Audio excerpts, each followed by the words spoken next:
Le rugby est un sport de voyous pratiqué par des gentlemen.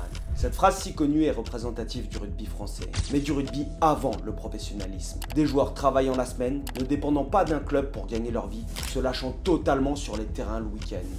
Et oui, il me semble que l'origine de cette phrase, elle prend origine de plusieurs côtés, notamment deux côtés. Déjà, le rugby il a été créé en Angleterre dans une école privée, et oui, la bourgeoisie anglaise. Et secondement, en France, mais d'ailleurs comme partout, le rugby n'était pas professionnel avant 1995. C'est-à-dire que les joueurs ne pouvaient pas être payés par un club, donc ils étaient obligés de travailler la semaine et derrière ils se lâchaient sur les terrains le week-end. Tous les coups étaient permis dans l'arène du dimanche. Le rugby français a été l'un des rugby les plus violents au monde avant le professionnalisme. Et il y a vraiment des joueurs effrayants qui ont sillonné l'Hexagone. Moi je vais vous donner un exemple. Il y a quelques années j'étais parti faire un échange, passer un week-end au Leinster avec des gamins en minime du Stade français. Et on était allé à l'ambassade de France et on avait rencontré Michel Palmier. On m'a demandé, tu sais qui c'est lui? Je le voyais de dos, une espèce de marmule, etc. Et on me dit, c'est Michel Palmier. Cette deuxième ligne, elle faisait flipper tout le monde. Il s'est retourné, tu vois sa tête, ah bah ouais, t'aimerais pas le croiser. Attention, effrayant, ça ne veut pas forcément dire brutal. Des joueurs parfois doux et gentils en dehors du terrain, parfois moins, mais surtout des joueurs que t'avais pas envie de croiser. Dans cette vidéo, on va revenir sur les 8 joueurs les plus effrayants du rugby français, et notamment avant le professionnalisme. Évidemment, la sélection elle était extrêmement difficile et j'ai dû trancher et il y a des joueurs qui sont pas dedans. Mais avant de commencer, si t'aimes le rugby, pense à lâcher ton pouce bleu et t'abonner avant de l'avoir. Surnommé la bête de Béziers, le grand ou le dindon. C'est le premier international seconde ligne à dépasser les 2 mètres. Et en équipe de France, il se faisait appeler le citronnier. Il fait partie de cette équipe du grand Béziers qui a tout raflé sur son passage. Il savait tout faire, plaquer, sauter, passer le ballon. Pour la petite histoire, une fois, il jouait le Pays de Galles et leur talonneur, Bobby Windsor, raconte que lors des mêlées, il aimait souvent murmurer un petit doux « Bobby, Bobby » avant de décrocher une grosse patate de forain dans la mâchoire du talon. Le Gallois y répliquait, puis le citronnier il se relevait et il lui faisait juste un petit clin d'œil. À Toulon, il aurait été surnommé a priori le meurtrier après avoir cassé plusieurs côtes de Daniel Herrero. Et là, l'histoire elle se termine extrêmement mal pour lui. En 2004, il a été écroué pour proxénétisme. Et là, c'est tout de suite moins drôle.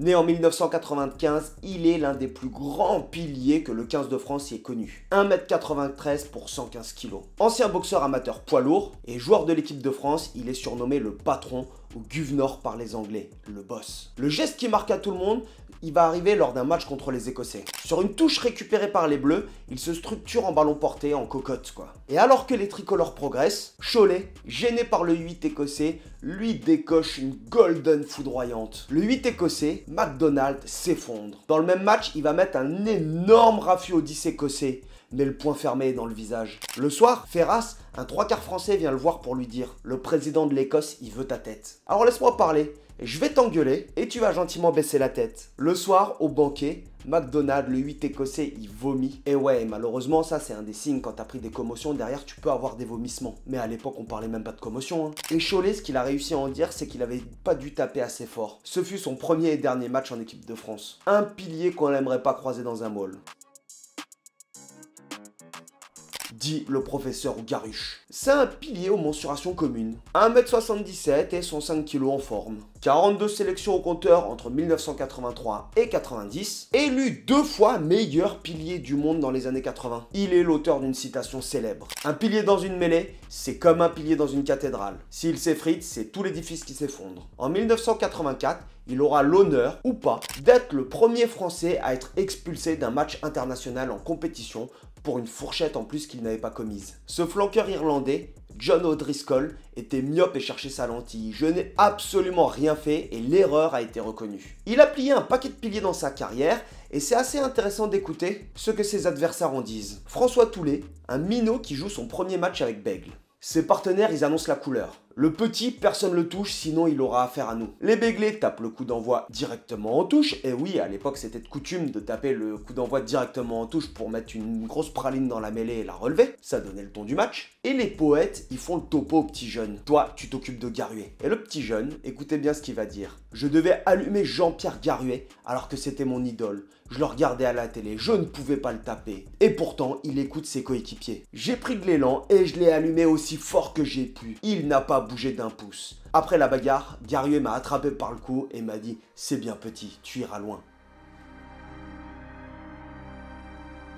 Ceinture noire de judo, on dit de lui qu'il était insensible à la douleur. De surnom Patou, c'est un pilier emblématique de la section paloise de 1966 à 1983. Il va connaître 54 sélections avec le 15 de France. Son truc à lui, c'est pas les mauvais gestes. C'était un pilier extrêmement rapide. Fran Coton, un international anglais qui le jouait régulièrement, nous dit que ce n'est pas un joueur qui a souvent vrillé en match. Il n'était pas aussi excitant à voir comme certains de ses collègues de l'époque. Il était juste incroyablement dur au mal et inamovible.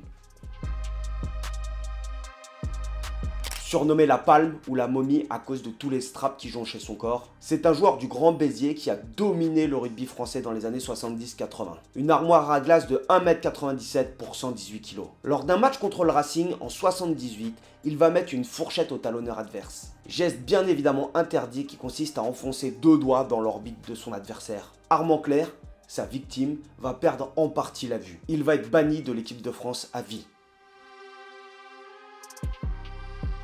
Il fait partie de la fameuse première ligne surnommée les Raptous avec Serge Simon et Vincent Moscato. Pardon, Docteur Moscato. Ils avaient écopé de ce surnom après s'être tous les trois rasé la tête. Il a un peu joué avec le 15 de France, mais il se distingue par sa capacité à se faire discret, c'est étonnant. Lors du tournoi des 5 nations 1992, la France va prendre 2 rouges lors du crunch contre l'Angleterre. Il était parvenu à rester sur le pré, alors que Lascubé et Moscato, ils avaient pris leur biscotte rouge. C'est peut-être mince, mais c'est quand même un sacré exploit.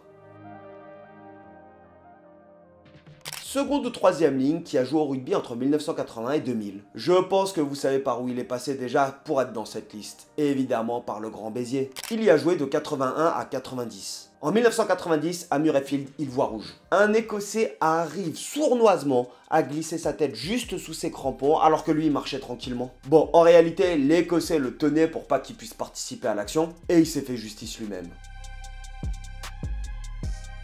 Peut-être le joueur qui a fait parler de lui le plus sur son après-carrière avec le Moscato Show. Quand il nous raconte ses anecdotes, c'est bien rigolo de découvrir le rugby d'antan et cette époque où les dérives surtout qui allaient avec. Le match Toulon-Bègles-la-Mayol en 8e de finale du championnat de France restera sûrement celui qui est gravé dans les mémoires. Le match sans la poudre et après un coup d'envoi directement en touche, l'arbitre doit siffler la première mêlée du match. Il n'ose pas faire rentrer les premières lignes et ça dure.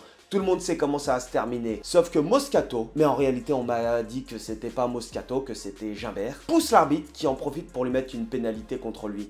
Je vais pas revenir sur sa carrière, j'ai fait une vidéo qui a pris du feu de Dieu que j'ai faite sur lui. Et d'ailleurs, je suis passé sur le Moscato Show et tout, j'ai reçu plein de messages et je me suis pas fait allumer, j'étais content. Merci messieurs du Moscato Show. Et oui, le rugby d'antan, ce n'est pas celui qu'on voit aujourd'hui à la télévision. Et bien heureusement, tu vas me dire. Évidemment qu'il reste d'autres joueurs que j'ai pas mis dans cette liste parce qu'il y en a un paquet. Et c'était juste une première liste des joueurs les plus effrayants. Si tu as des idées de joueurs et que tu as envie que je fasse une seconde partie, n'hésite pas à me le dire dans les commentaires ou éventuellement peut-être sur le rugby moderne aussi parce qu'il y en a eu quelques-uns qui étaient dans le haut du panier après les années 2000. Merci d'avoir regardé la vidéo jusqu'à la fin. S'il y en a qui sont motivés pour m'aider à écrire sur des joueurs, pour retracer l'histoire de ces sportifs qui ont fait partie du paysage du rugby français ou tout simplement raconter des sagas, parce que je vais me mettre à raconter des sagas, et bah c'est avec plaisir, vous pouvez me contacter sur Instagram. Et puis on se revoit bientôt. Allez, topette l'ami!